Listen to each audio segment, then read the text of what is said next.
Hey guys, welcome back to my channel. Today I want to go over the main backpacking gear that I always use.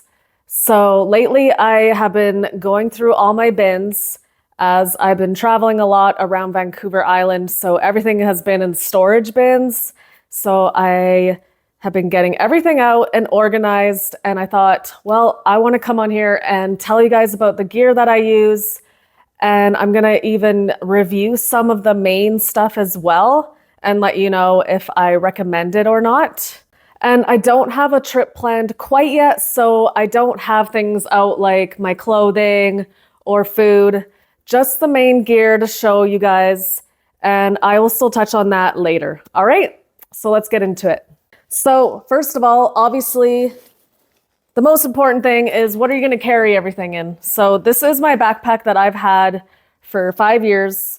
It's actually been my only backpacking backpack. It's the Osprey Ariel 65-liter bag. And yeah, overall, I really like this bag. The thing that I really love most about this bag is this top part here. It actually comes undone. Let me just see if I can quickly do this. And turns into like a little day pack. So I love that this can do that. Not all backpacks have this, like a lot of them are starting to have it. But yeah, it just makes things a lot easier because a lot of times when I backpack, I'm usually staying a couple nights at one spot and then doing day hikes from there. So that this is just perfect instead of having to bring like another little pack to carry what you need for the day. So another cool thing about this backpack is the anti-gravity system they have. And it's basically like this meshed kind of tension backing that it kind of like brings the backpack a little bit more off of your back and makes it feel a little bit lighter. So I really like that as well. Yeah, otherwise there's a lot of good pockets and stuff in here. The only thing that would make me want to get a different backpack is I kind of like the idea of those backpacks where you can open it all the way and you can kind of just reach into the middle of your backpack instead of having to like dig stuff out all the time. That's something I would be looking into when I need to replace this backpack eventually.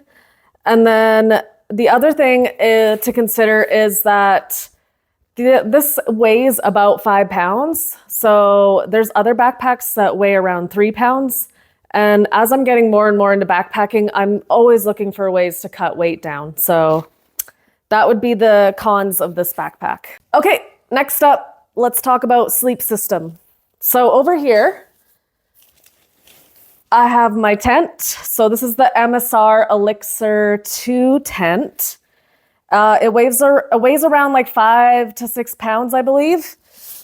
And I will link a video that I've done so you can see it all done up. So that'll pop up somewhere up there. I have it out of like an actual bag right now.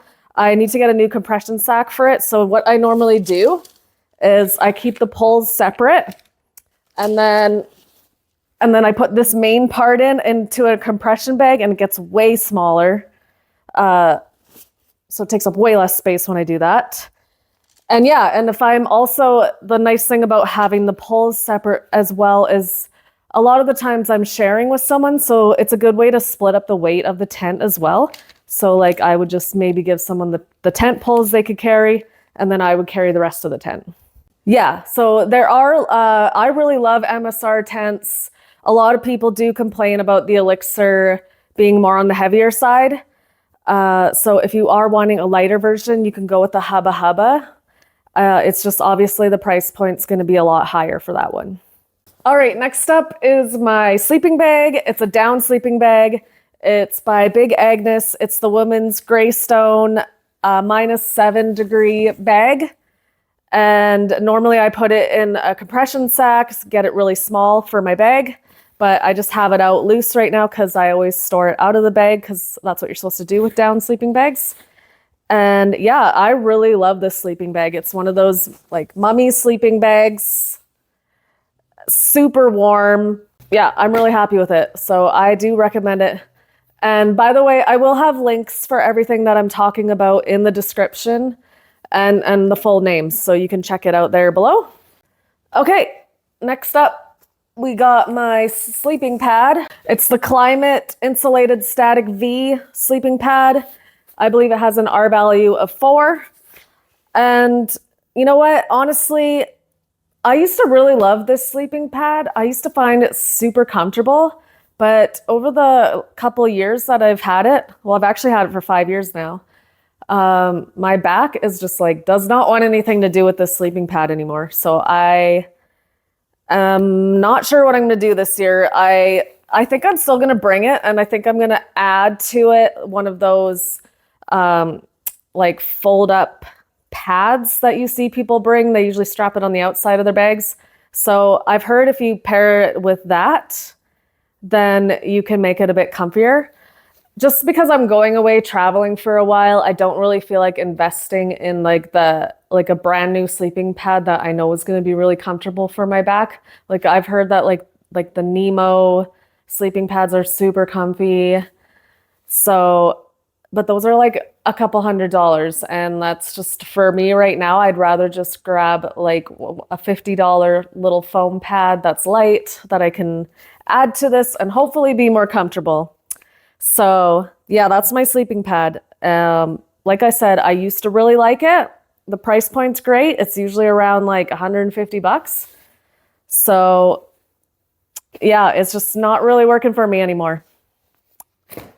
Anyway, next up, this is kind of like, you know, not everybody wants to bring a pillow, but look at how small this is. And it's the Trekology pillow.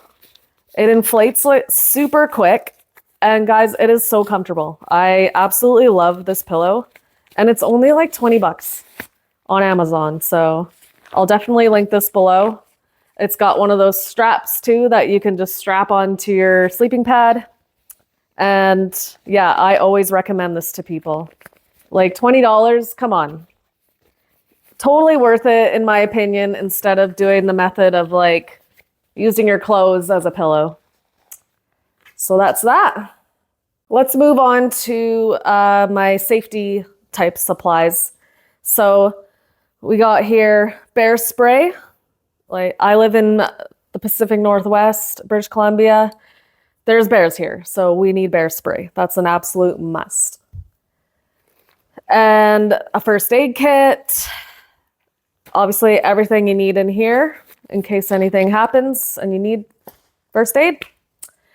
And then I have got a good quality knife here. I use it for camping if I need to cut anything, if I need to cut my rope. And obviously it can be used for a weapon too if needed. For animals, guys, for animals.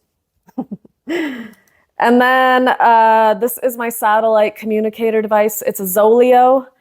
I really enjoy the Zoleo. A lot of people like the Garmin InReaches. This is just a lower price point. The only downfall is you do need to use your phone for it, so you need to have your app. So, you know, I guess that's the only downfall for texting, but you do have your SOS button on here, and that's the most important part. So, you know, you just want to keep it close to you, hanging on your bag, and then if you're in trouble, this is really what you need it for, is to be able to press that SOS button. Otherwise, the texting, like, I mean, I don't usually text people when I'm out hiking, but it's nice to have that option if you need it. All right, and next up is my headlamp that I'm going to put with safety gear. I have actually 2 of these. It came in a 2-pack from Amazon. It's the LE Lighting Ever Limited. They're like cheap, but they're rechargeable, which is great. And the charge lasts a really long time. Like I can usually use these for like a few different trips and they never run out. But you can bring the cord with you and your little battery pack. That is one thing I don't have out with me right now. I'm still digging that out of my bins, is a battery charging pack. That's very important too for keeping your phone charged, keeping your headlamps charged, and even if you need to charge up your satellite device as well. So yes, that is another thing. I will link below the battery pack that I like. All right, next up, let's talk about cooking. So there's always a debate on what kind of cooking system. Obviously, a jet boil is going to be a little bit more heavier, but guys, I am obsessed with this jet boil. Like it boils water so fast, and most of my meals, all they need is hot water. So to me, it's worth having a jet boil. And you can actually cook in these too. And then obviously, like I just keep my fuel in here with it.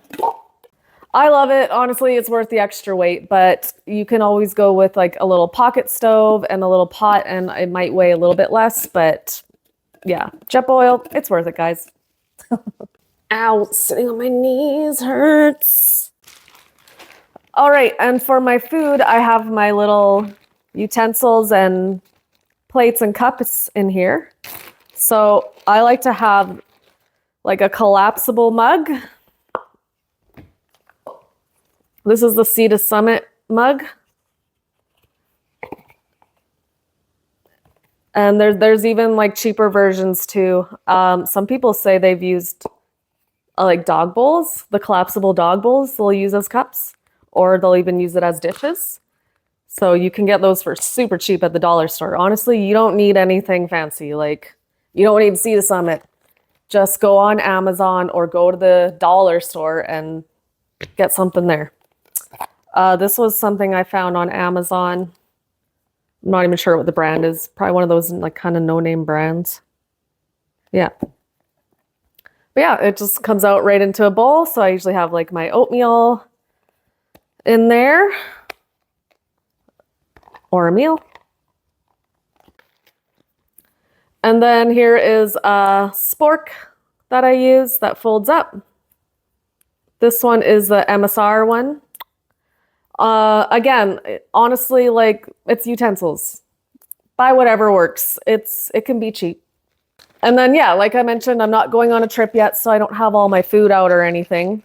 But I do a mixture of like dehydrated meals, snacks, like bars and whatnot. I'll link one of my YouTube shorts that shows you what I typically bring for food for backpacking. Okay, guys.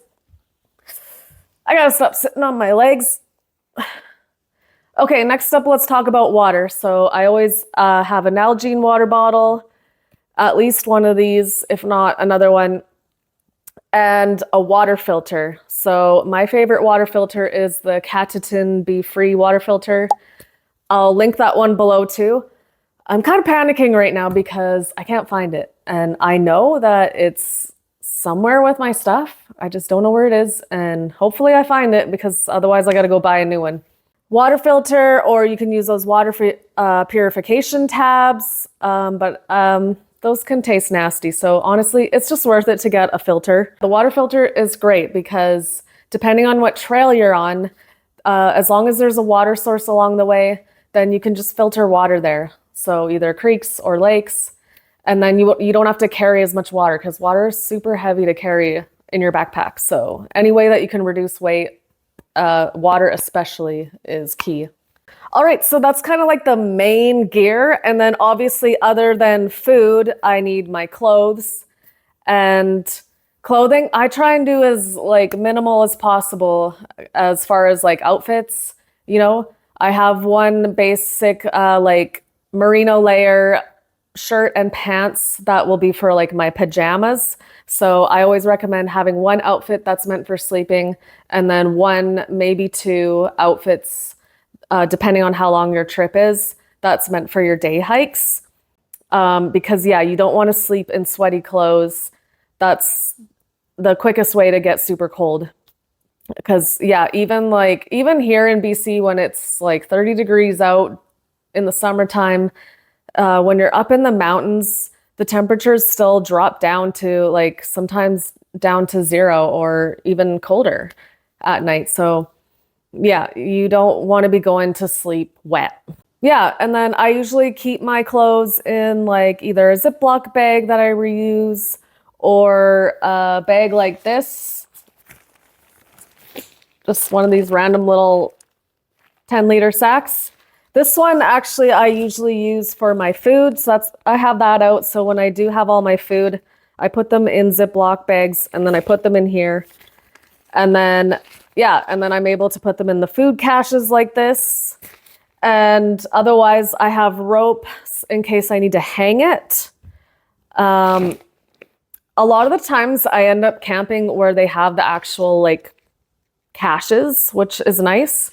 But I am thinking about getting an actual like separate bear cache, because when you don't have those food caches, that's actually like the better option than hanging your food.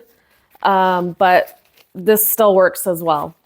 And then some other random little things I just brought out is, yeah, I'll always have like a hat and a toque, some gloves, and like some hand warmers if I get cold at night. Obviously, I'll have like toilet paper and maybe some wipes with me too. And then I usually always use this little bag here for my toiletries. So things like a little brush, deodorant, my toothbrush, toothpaste. I just put it all in one little baggie. Okay, so that's my main backpacking gear. Obviously, there's a lot more to it. There's more things that I would bring, my food, my clothing, other little things too, like sunscreen and bug spray. And actually, if you want a full backpacking checklist that you can have handy for your next backpacking trip or even your first backpacking trip, then just comment below and I'll send you a link to that free download. And yeah, otherwise leave your questions down below, and even your recommendations would be great too. Like, I would love to know your favorite sleeping pad and your favorite tent and backpack. Yeah, let me know below, because, you know, after a while, I am going to need to upgrade some of this stuff, and I'm always here to listen to your recommendations. And obviously, it helps other people as well when they see your comments. So thank you very much.